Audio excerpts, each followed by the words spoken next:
वाहिगुरु जी का खालसा वाहिगुरु जी की फतेह। हेमकुंड साहिब यात्रा का हमारा आज का पड़ाव है गुरुद्वारा श्री पांवटा साहिब। दिल्ली से लगभग 258 किलोमीटर और ऋषिकेश से 98 किलोमीटर की दूरी पर स्थित है। गुरुद्वारा श्री पांवटा साहिब हिमाचल के सिरमौर जिले में स्थित है। यमुना नदी के इस स्थान पर उनके 10वें गुरु श्री गुरु गोबिंद सिंह जी के पांव टिक गए थे, इसलिए इस स्थान का नाम पांव टिका यानी कि पांवटा साहिब रखा गया। गुरु गोबिंद सिंह जी ने लगभग 4.5 वर्ष का समय व्यतीत किया और गुरु गोबिंद सिंह जी ने इसी स्थान पर दसम ग्रंथ लिखा गया था। दसम ग्रंथ में जाप साहिब एवं विचित्र नाटक शामिल है। इसी ग्रंथ में उन्होंने अपने उन लड़ाइयों का भी जिक्र किया है जिसमें वो शामिल हुए थे और अपने पूर्व जन्म की कठोर तपस्या एवं हेमकुंड साहिब के बारे में भी उन्होंने इसी विचित्र नाटक के 6ठे अध्याय में बताया है। 3 एकड़ में फैले इस गुरुद्वारा परिसर में दरबार साहिब, लंगर हॉल, कवि दरबार, बाबा अजीत सिंह निवास और अजायब घर स्थित है।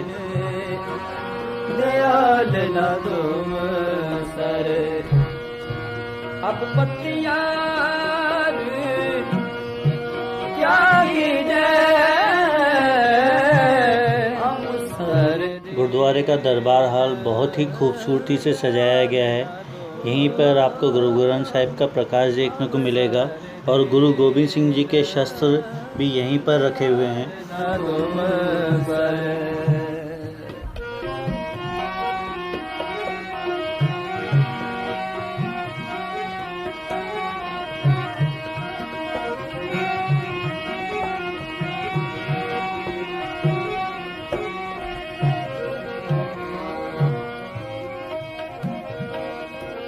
बचनी तोर मोर मन माने जग को पूरन दीजे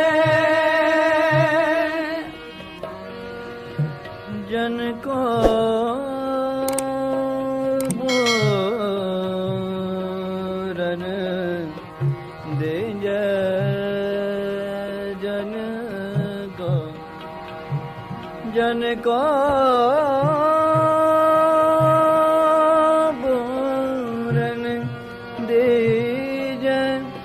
पूरा गुरुद्वारा सफ़ेद संगमरमर से बनाया हुआ है और यहीं पर बाबा अजीत सिंह का भी जन्म स्थान है। बचनी तोर मोर मन माने जन को गुरुद्वारे में घुसते ही सीधे हाथ पर कड़ा प्रसाद मिलता है और उसी के पीछे है सेवादार की रिहाइश।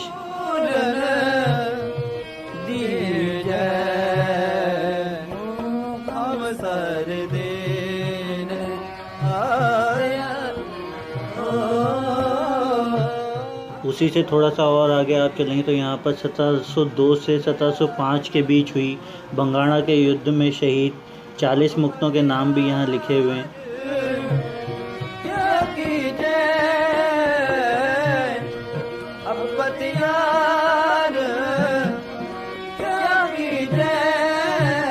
यहीं पर थोड़ा आगे जाके आपको लाइब्रेरी और अजायब घर भी देखने को मिलेगा जिसमें गुरु साहिब से जुड़ी हुई तस्वीरें और लेख मौजूद हैं।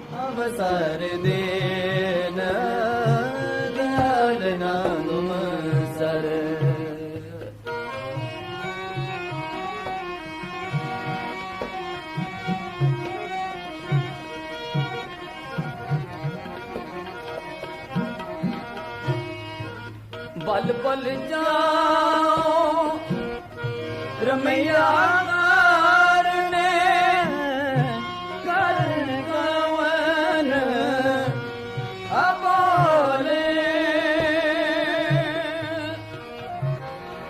बल बल जाओ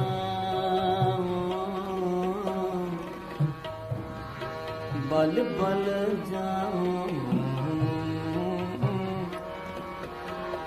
बल बल जाओ बल बल बल जाओ बल बल। यहीं पर 52 हुक्म जो गुरु गोबिंद सिंह साहिब ने नांदेड़ में जारी किए थे उसकी एक कॉपी भी लगी हुई है। आप चाहें तो इस वीडियो को पॉज करके इस हुक्मनामे की कॉपी ले सकते हैं। गुरु साहिब का हरमंदिर साहिब में हुए पहले प्रकाश का पहला हुक्मनामा भी यहीं पर एक कॉपी लगी हुई है।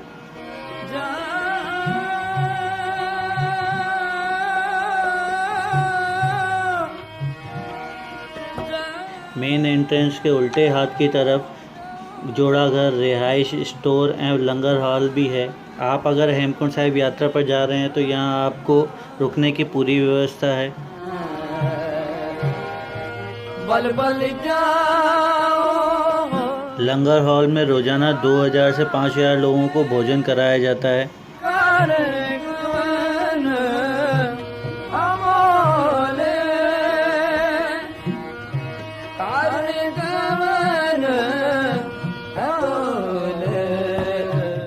लंगर हॉल से बाहर निकलते ही कवि दरबार साहिब है, जिसका निर्माण कार्य भी अभी चल रहा है। यहाँ पर गुरु गोबिंद सिंह जी 52 कवियों के साथ बैठकर कविता पाठ करते थे और भाई नंदलाल सिंह जी भी यहाँ पर कविता पाठ किया करते थे। बुद्धू शाह जी की मज़ार भी यहीं से देख सकते हैं। बंगाड़ी के युद्ध में गुरु गोबिंद सिंह जी के साथ पीर बुद्धू शाह भी शामिल थे। यहीं पर थोड़ा सा आगे जाने पर शीश महल है, जहाँ अखंड ज्योत जल रही है और गुरु ग्रंथ साहिब का प्रकाश भी यहीं पर किया गया है। शीश महल के पास में दस्तार स्थान है, जहाँ पर गुरु गोबिंद सिंह जी दस्तार सजाया करते थे और अपने बच्चों को और दूसरों को दस्तार सजाना सिखाते थे और उनको दस्तार सजाता हुआ देख के बहुत खुश होते थे। पीर बुद्धू शाह जी को भी इसी स्थान पर गुरु गोबिंद सिंह जी ने कंघा और सरोपा दिया था।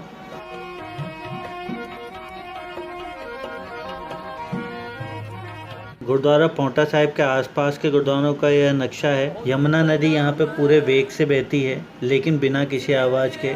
कहते हैं कि गुरु गोबिंद सिंह जी को जब यहाँ दशम ग्रंथ लिखना था, यमुना नदी से प्रार्थना की कि वो थोड़ा शांत रहें, तब यहाँ पे यमुना नदी बिल्कुल शांत बहती है और यहीं से थोड़ा सा आगे जाने पर वह अपने फुल वेग से बहती है। नगर पांवटा जो चल आवे, मनोकामना गुरु थी पावे। बिछड़े थे